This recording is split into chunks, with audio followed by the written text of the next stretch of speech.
The basic idea that everyone has been talking about is this idea that YouTube is decreasing the promotion on various videos. And there are several ways that this is alleged to occur. So if you look at my screen right now, we have a tweet from Matt Pat where his hypothesis is that being flagged for monetization will result in view loss. And this is a claim that's been made by several people. Leonard French, your favorite copyright attorney, uh, he also believes that as soon as his videos or live streams get demonetized, the views sharply decrease.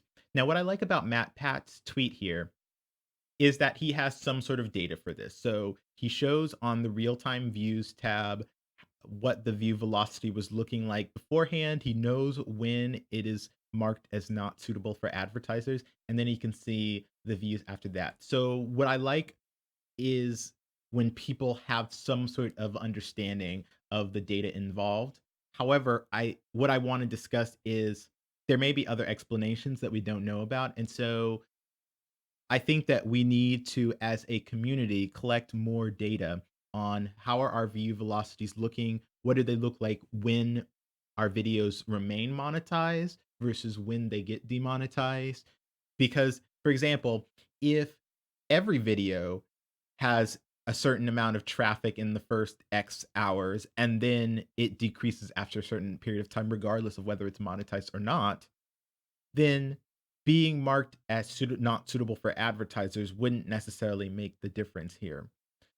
So it would be very interesting to see, for example, for MatPat, if he can show what the real time views on a monetized video look like versus on demonetized. And then if he could see if there are similar trends for other videos that are demonetized like this. Um, It seems that I have video playback interrupted on YouTube, so I don't know if you can all see this, but let me actually refresh my live dashboard, and hopefully that should help.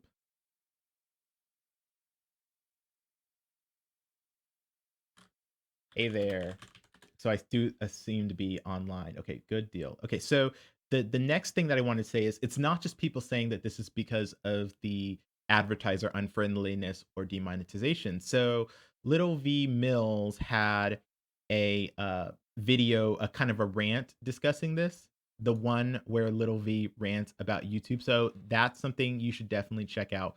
But what I like about this is that he has other direct evidence of something that's amiss. The other claim is that regardless of monetization status, there seems to be a situation in which sometimes videos don't appear in the subscriptions feed. Now, I just want to highlight something about what the subscriptions feed is and what it is not.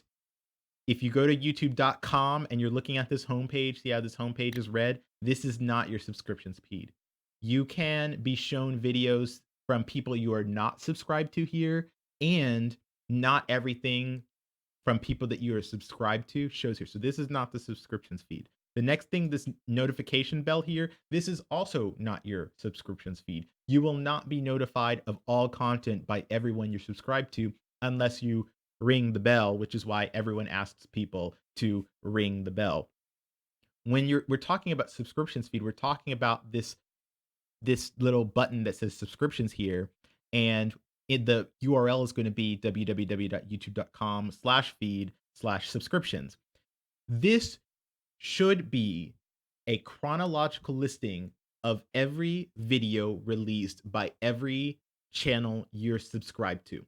So if you have evidence that a video from a channel that you're subscribed to is not showing up here, that is a bug. Guaranteed 100%. So what Little V and others were able to do, and you can see this in this tweet, is they were able to show that here's all the subscriptions that were showing up in this day. And what I want to pay attention to is it shows the timestamp. So you can see 16 hours, 19 hours. So if you weren't really paying attention, you might think, oh, these are just the videos that got released today. But he was able to go to Philly D's channel for that same time period and see that there was a video that he released 17 hours ago. Now, this isn't today. This was, whenever this happened on November 3rd. So you can see that there was just a gap between that 16 and 19-hour mark. Now, several people did comment this, and because they had direct photo evidence, direct pictorial evidence, Team YouTube noted, "We are aware of an issue causing some videos not to appear in your subscriptions feed, and we're working on this." This happened that same day, November 3rd. So, this shouldn't be something that continuously happens. This should only be a bug that occasionally happens, that when we report that, it gets, it gets through the right channel. So if you are finding that your subscribers aren't finding your videos in the subscriptions feed, try to see if they can do that same exercise of going in their subscriptions feed. Make sure they understand the difference between the subscriptions feed, the homepage, and the notifications tab, because those are different things. And if you see that they're on the subscriptions page, they don't see your video, but it shows up on your channel, or that it is public, then that is an issue. I'm gonna just go ahead and answer a few comments since there are a few people who have joined here. Hello, everyone. Hello. The analytics club, I guess. Um, so the to answer something that Steven is mentioning, there is a claim that something happens when a video is demonetized. And I have a tweet here from MatPat. I don't know if you saw this, where per MatPat, he sees a decrease in views per hour. He sees that it happens shortly after a video is marked not suitable for advertisers. So that would be something to at least begin investigating. Now, I don't know if that's the only thing, and that's why over this video, I'm going to kind of go through a few other things that we can look at. Steven mentions, I feel like the subscriptions page should be the homepage, and Soundle agrees with that. Here's the thing about that. YouTube has experimented with that. YouTube has experimented with having the homepage be filled with nothing but content people are subscribed to. And they found that even though people claim they want to watch everything from their subscribed channels, this is a lie. There's higher watch time accumulated when YouTube doesn't have the homepage just be filled with people that people are subscribed to. So that's why they do a little bit of a mix, because it seems that when YouTube puts other content on the homepage, people apparently watch more. Now, I think that there's an issue where if YouTube's looking at aggregate traffic, aggregate watch time across the entire site, then they may see overall watch time increase, but there may be winners and losers. And I think that that's something to look at. And there's also another thing. YouTube has explicitly said that they're not just about maximizing watch time. They have done some changes that have increased watch time, but it led to other changes that they weren't happy with, so they rolled those changes back. So there's always a balancing. As long as we have the data, I think that we can kind of make our case. The issue is when people make claims and they don't have data, then that's hard to make. Or if they have some data, but it's not the right kind of data, that's also hard to analyze. So what I want to do is I want to analyze a little bit of this. Now, unfortunately, since I have completely family-friendly content, I don't have any videos except for one that is labeled as not suitable for advertisers.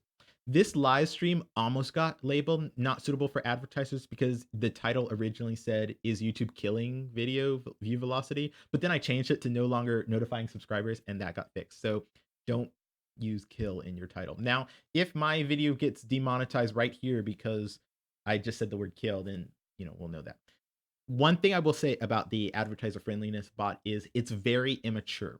So just because you have something that you think is advertiser unfriendly, don't just, give up or give in. I would always request that manual review, even if it says you can't, because there are some things where YouTube needs to understand the difference in context between like a metaphor and actually unsafe, unfriendly content. So if they have a blanket ban on certain words, that's not smart enough, because there could be contexts in which those words are okay. So The dance off was completely suitable for advertisers. That was not the video. The only video that has been marked unsuitable for advertisers for me. Let me just go ahead and double check to make sure that I'm not lying to you all. But what you can do is you can check all of your videos that are, marked suitable or not suitable for advertisers by coming into your creator studio, and then going into video manager.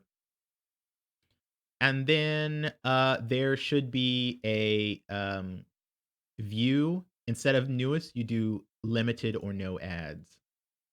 And so here, it's only the one that I had where it was Dab's forehead, and I guess because dabbing is could potentially be, you know, whatever, whatever. So let me just answer a few comments before I get back into the rest of these things.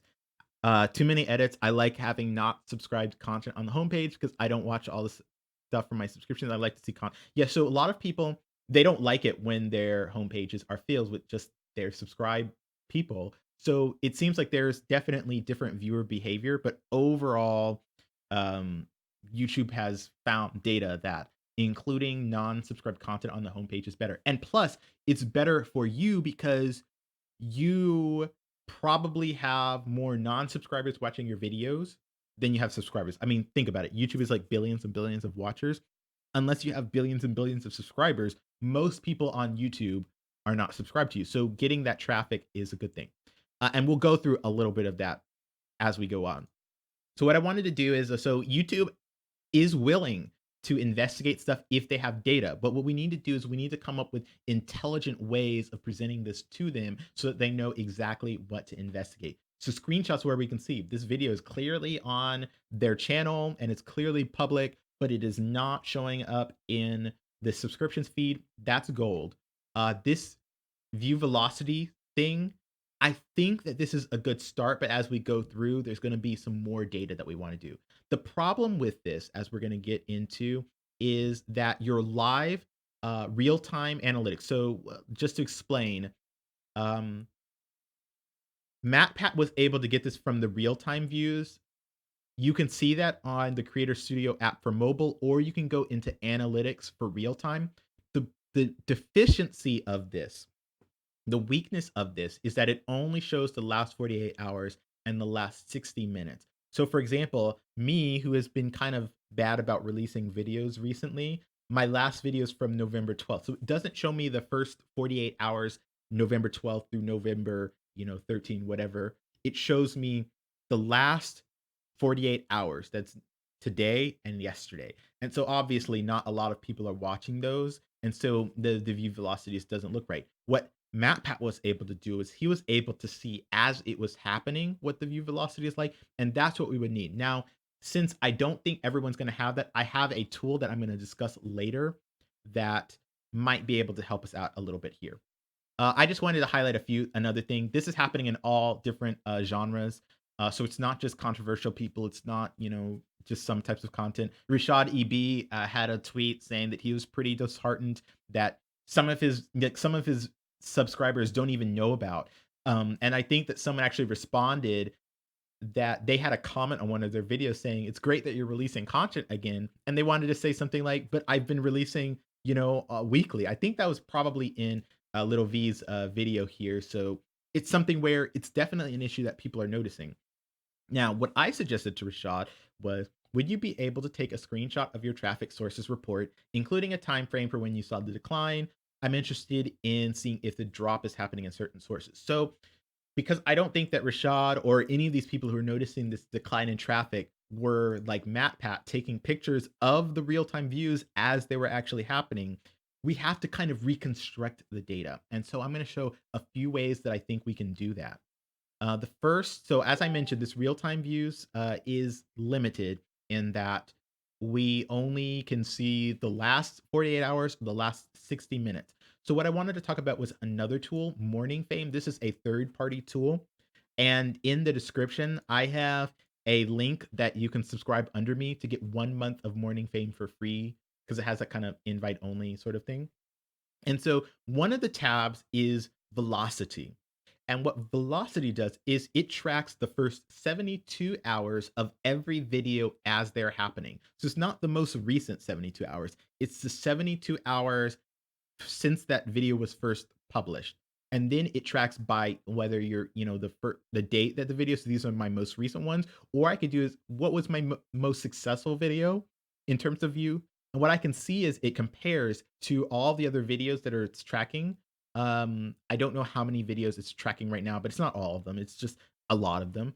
And so I can see, for example, that my most recent video was 27th in terms of view velocity, in terms of all the videos that I've released in that's being tracked here.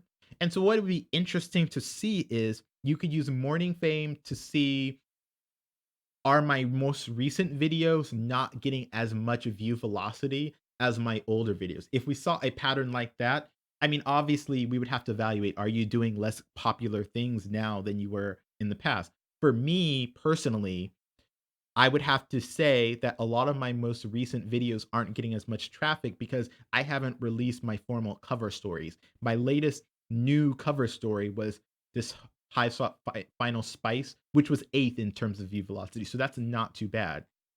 But if I go in terms of view instead of date, you can see Kirby was a clear win for me. Uh, Steven Universe, and you see this is 4 months ago, then 6 months ago, 7 months ago, 7 months ago. So as we go down, there's one from 3 months ago. My most recent videos aren't really hitting the top of this view velocity. 8 months ago, 5 months ago. So that is a little bit concerning. My most recent video that kinda hits in the top 10 was from a month ago, and that's just explained because I haven't been releasing a lot of other cover stories this, but that would be something that I'd be very interested in seeing if you see a clear drop where after a certain time period, there's not a lot of view velocity. That's something you can do that's probably an alternative to keeping track of this live view because again, you have to be on there within the first 48 hours or you won't see it. Here, it tracks the first 72 hours and it's available for you forever. So that's really helpful. But the second thing that I wanted to do on Twitter was show you about looking through traffic sources in analytics. So in your analytics, especially on desktop, because you can do a lot more drilling down on desktop than you can on mobile, but mobile has a version of this. Here is the traffic sources tab, and by default, it will show you this stacked area chart, which can be kind of helpful.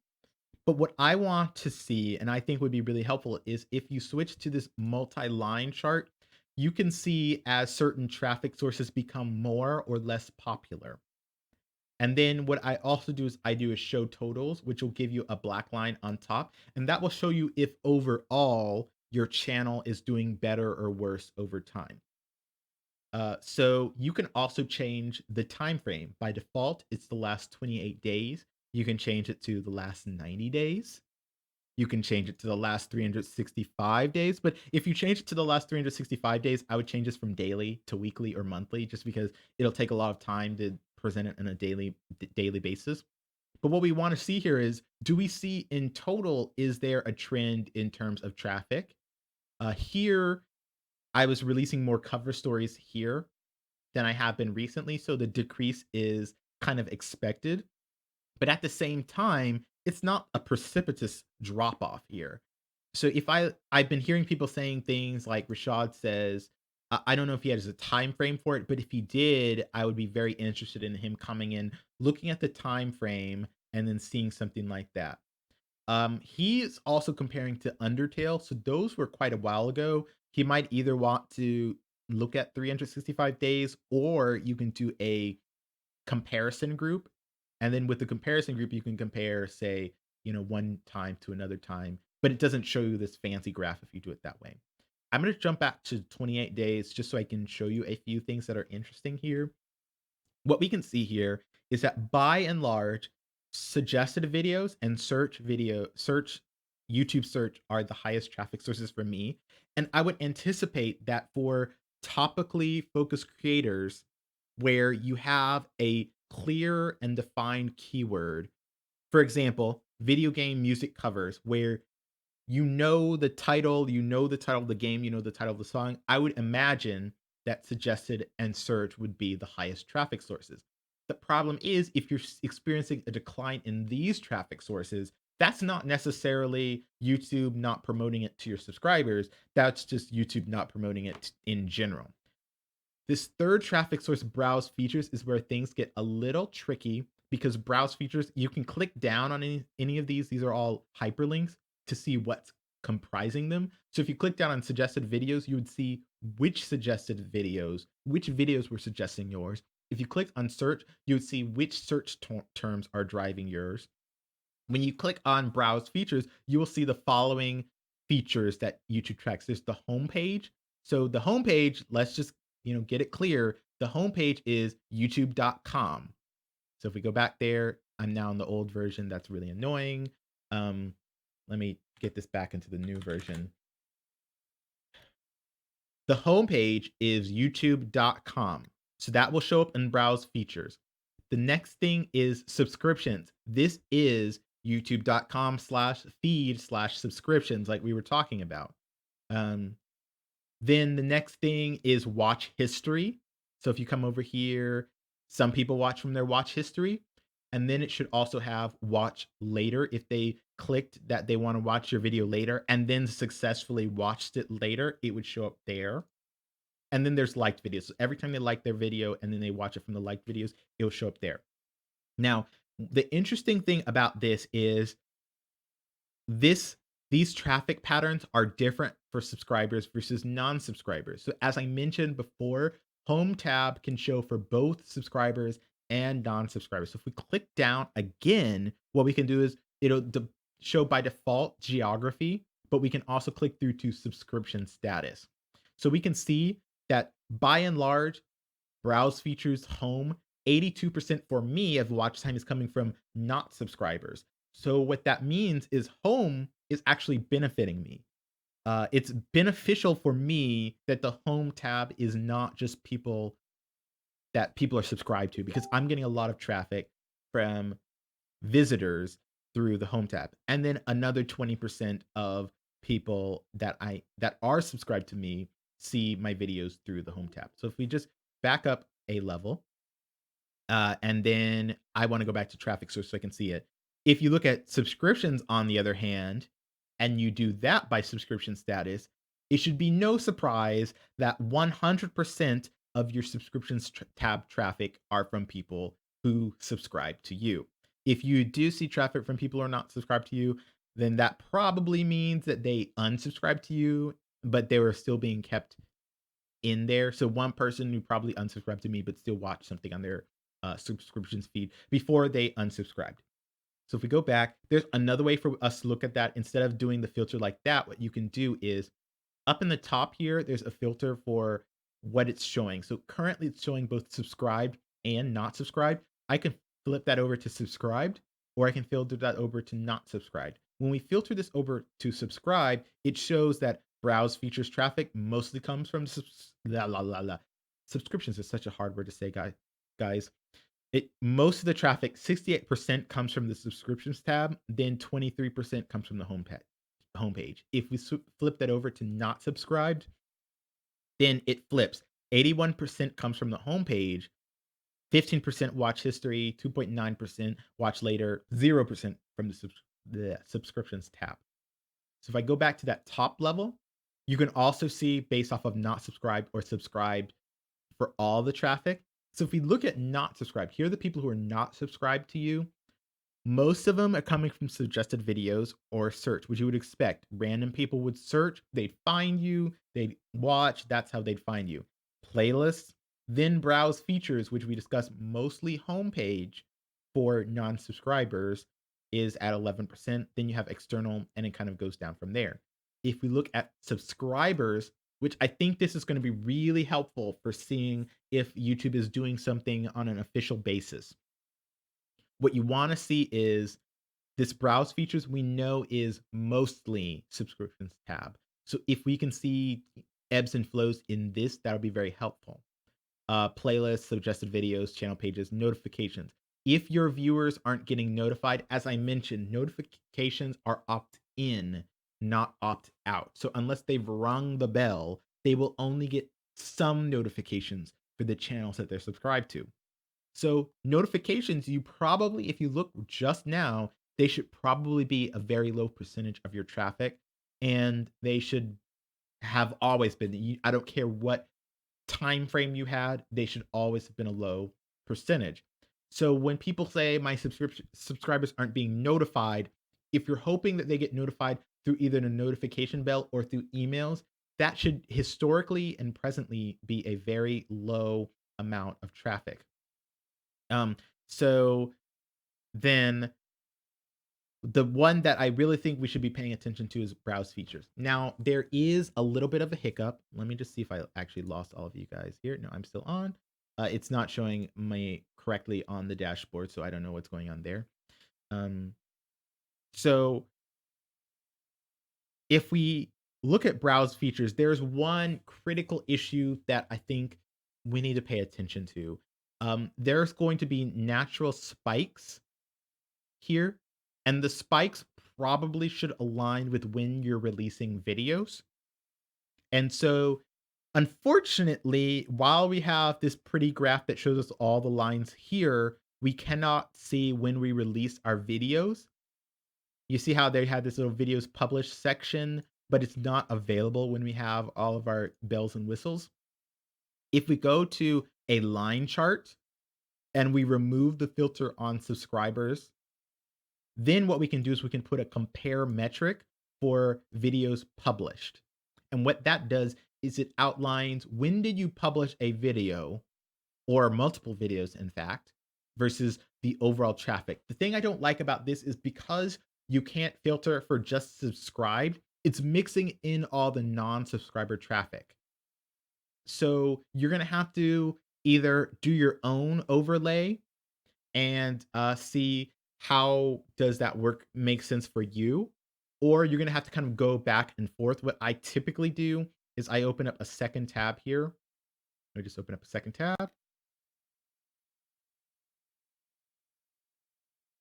and then I would go through a multi-line chart, just subscribed, and I would see, for example, when am I seeing a jump in browse features? So I posted a video on 10/21. I see a jump on 10/22. So people watch it in their subscriptions page generally the next day. That's what we would expect. So you kind of have to go through that throughout whenever you publish a video and see, are you getting a smaller bump from browse features on those days? Because if that's what's happening, then you might want to analyze, are your videos not clicking as well? Or is it just the fact that they're not seeing you on the subscriptions tab? This would be better evidence. If you can show I published a video on X date, but I didn't see a bump in browse features, then that is probably good evidence or good data that there's something going on, whether it's your viewers don't like your videos or it's a bug where they're not getting your videos in their their subscriptions tab. So that's the main thing I wanted to point out. Unfortunately, it's not possible to get this view where the videos are shown right here on the same page that you can see the detail. As soon as you start playing with filters, YouTube disallows you from using videos published as a compare metric. So I would have those two on screen at once, and I think that should be very, very helpful for you. Um, that's all I had, guys. I'm going to just answer a few more comments to see what kind of comments came in the last bit. And then I think that um, we will be done with this. Oops. Um, so it looks like people have been watching in silence. My fiance is commenting. He wants us to go out. So I guess this is done. There will be no dab tutorial. Uh, I think that 30 minutes is about a good time for this. So I think I'm going to end this. Feel free to ask me questions on Twitter, etc. If you have any questions about looking through your analytic data. And if you have promising data, I can't say I can guarantee anything, but there are a few YouTube employees who post on Twitter, post on Reddit that I might be able to send very promising data to so they can look into and see if there is something that should be investigated further. So with that, I think that I will end this stream. Thanks so much for joining, everyone. Bye.